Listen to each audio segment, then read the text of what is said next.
Magandang gabi mga kaloto and welcome to LRTPH channel para alamin ang mga loto results ngayong Lunes, November 18, 2024 para sa mga PCSO games na 2D Lotto, 3D Lotto, 4D Lotto, Mega Lotto 645 and Grand Lotto 655. Pero bago ang lahat, kung bago ka pa lamang sa aming channel, ay huwag kalimutang mag-like, mag-comment, mag-subscribe para updated ka sa daily lotto results ng PCSO.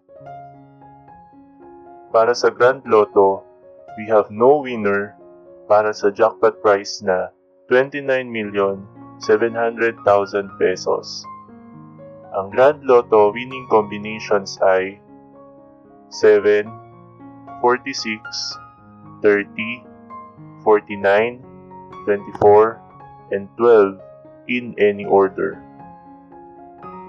Para naman sa Mega Lotto 645, we have no winner para sa jackpot prize na 10,823,819 pesos and 80 centavos. Ang ating Mega Lotto winning combinations ay 5, 14, 35, 27, 26, and 44 in any order. Para naman sa 4-digit Lotto, ang ating winning combinations ay 3, 1, 5, and 4 in exact order. Para naman sa 3-digit Lotto, for 9 PM draw, ang ating winning combinations ay 6, 2, and 8 in exact order. At para naman sa 2-digit Lotto, for 9 PM draw, ang ating winning combinations ay 6 and 17 in exact order.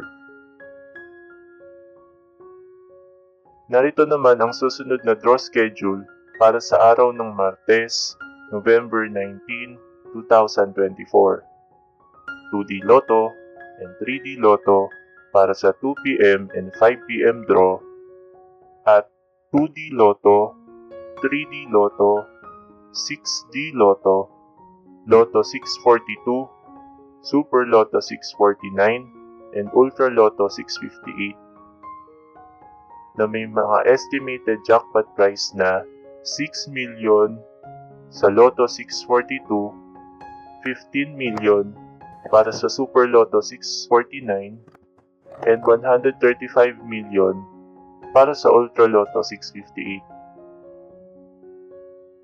Congratulations to all the winners at marami pong salamat sa inyong patuloy na panonood at patuloy na pagsuporta.